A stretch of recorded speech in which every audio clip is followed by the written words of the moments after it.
Hello once again. This is Chidubim Shalom. I want to talk about something that is, I've spoken about this in some of my videos, but I want to do another.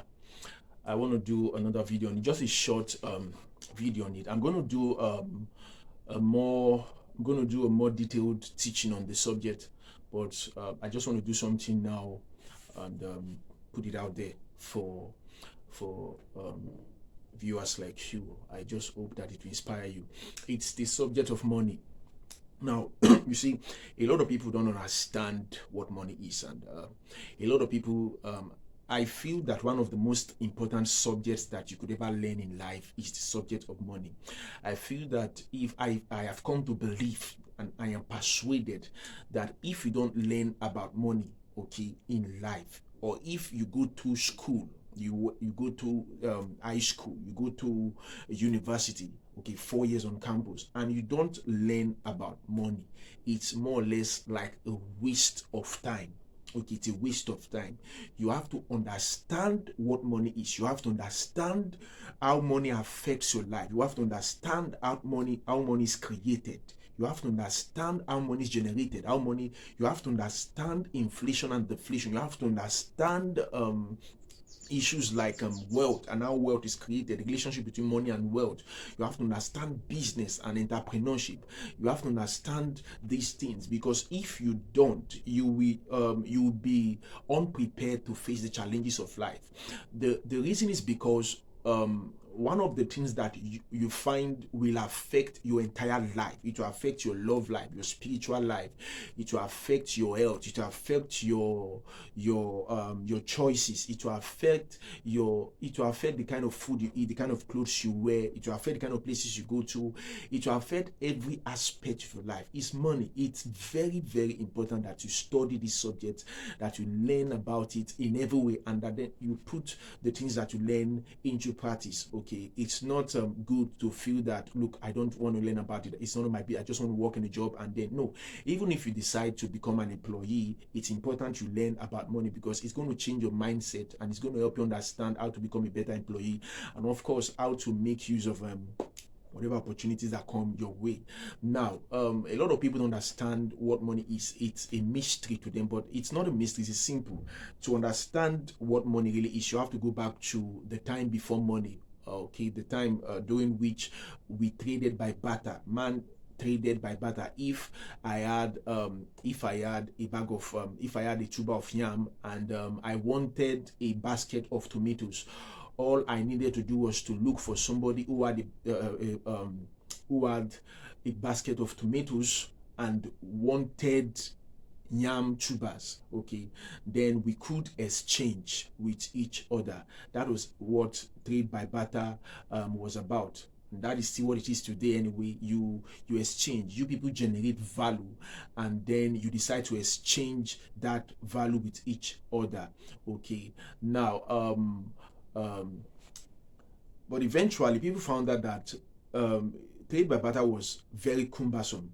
It had issues. What if I had yam tubers, I wanted basket of tomatoes, it means that I would have to travel all around the community looking for somebody who had tomatoes. Okay, and then what if I found somebody who had tomatoes but did not want yam tubers? What would I do? Okay, so it was cumbersome. Okay, if I found somebody who had basket of tomatoes and wanted yam, how what amount of yam would would I have to give him for a certain amount of tomatoes? This kind of transaction was very cumbersome. So trade by barter was not very easy to do, to carry out. It was very cumbersome anyway. But the understanding I wanted to get here is this, that nothing goes for nothing. You don't just come to a person asking him to give you basket of tomatoes. You have to have something to exchange with that person. Okay, that's the important principle, and you find that this same principle carries on even till today. You need to have something to offer before you want what somebody else has. Okay, so eventually what happened was that barter trade was replaced with money. Okay, people had to develop money. And what's money? Instead of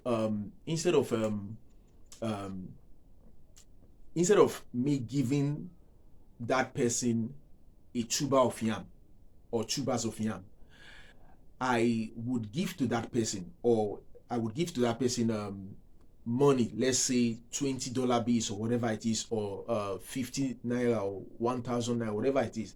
Now, that money that I would be giving to that person would be a representation of the amount of value that I have in my in my in my possessions, would be a representation of the amount of value that I have in terms of tubers of yam. So that money would represent what I have. Okay, so money was used to replace trade by barter.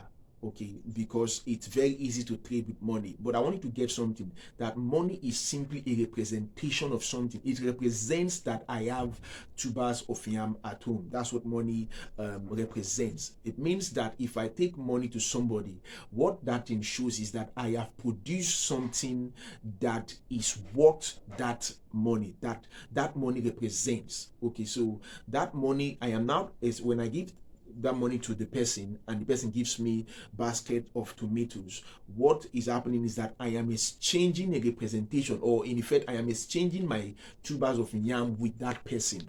Okay, I am giving that person what I created, or rather I'm giving that person a representation of what I have created. So the point I want to get across at this point is that money is a representation of something that you have in your possession.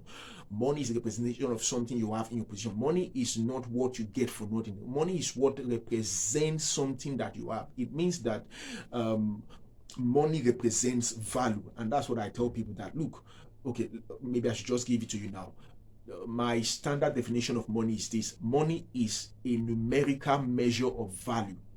Okay, or money is the numerical measure of value. Money is one of the ways you measure value. So if I give you a car and then you ask how much does this car cost, and then I say this car costs 50,000 US dollars, that's what it costs. What it shows is that the amount of value, listen to me carefully, the amount of value that this car, what I'm trying to say is that the amount of value of the car is equivalent, okay, to 50,000 US dollars. So 50,000 US dollars represents the value of the car.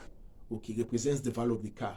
And of course, what is value? Let me break it, because it's very important to understand what value is. The way I define value is a measure of or let me put it, is a measure of the importance or the degree of importance and usefulness of a thing.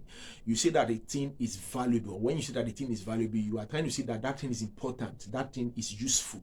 You are trying to say that that thing has a what, that thing is useful. You can gain a lot of benefit, you can derive a lot of benefit from that thing, you can get a lot of stuff from that thing. So anything that is not important, anything that is not useful, anything that is not that cannot be that cannot benefit the other person is not valuable, and or you say it does not have value. So when you say that money is a representation of value, you are saying that money is a representation of the profitability and the usefulness of a thing. So what it means is that if you don't have anything useful, if you don't have anything productive, or if you have not produced anything that is useful and beneficial, it means you do not have money, or you do not have the potential to have money. Because money would only represent that value that you have. Okay, now the next thing I want to say is this, that I want to give this definition, but I'm just giving a series of definitions just to help you get from different perspectives this subject of money. Money is what you are giving for a value that you give to somebody. Okay, if I give you, like we stated, that I give you a basket of tomatoes, or I give you yam tubers, you give me money for that. So money is given in exchange for something. You need to have something to offer. Nobody just gives you money like that. Okay, if you don't have something to offer, you cannot be giving that, you can't be giving money. So what it means is that the way money is generated is that you must have something to offer. Okay, you don't just go about looking for money from anybody. You would be a beggar or a thief. Okay, it doesn't work like that. You must have something to offer. Now, remember what we said. Value is something, it has to do with the degree of usefulness and profitability of a thing. So it means that you must have something to offer to the other person that is useful, that is beneficial, that is important, that would be helpful to the person. If these things are not there, it means that you are trying to defraud the person. So nobody gives you money because you are beautiful, or because you are fine, or because you are cool. No, they give you money because you are giving them something that is beneficial and that is useful and important to them. So what does all of these things mean? It means that for you to be able to generate money, you need to have something to offer. You need to have produced something that people want. So it means that if you are not producing something, if you don't have anything useful to offer, you should not have money. You should not be in the possession of money. It doesn't make sense. So what do you have to offer? Okay, that is the point. What can you do that is beneficial, that is useful to other people? What can you generate? What products and services can you render, or can you create that would be helpful to other people? Okay, these are the things for which people would give you money. And if you don't have these things, then you are not entitled to their money. It's as simple as that. So money is not a mystery. It is just what you are giving for a value created or generated. I hope you got one or two things from what I just said. And thank you very much for watching.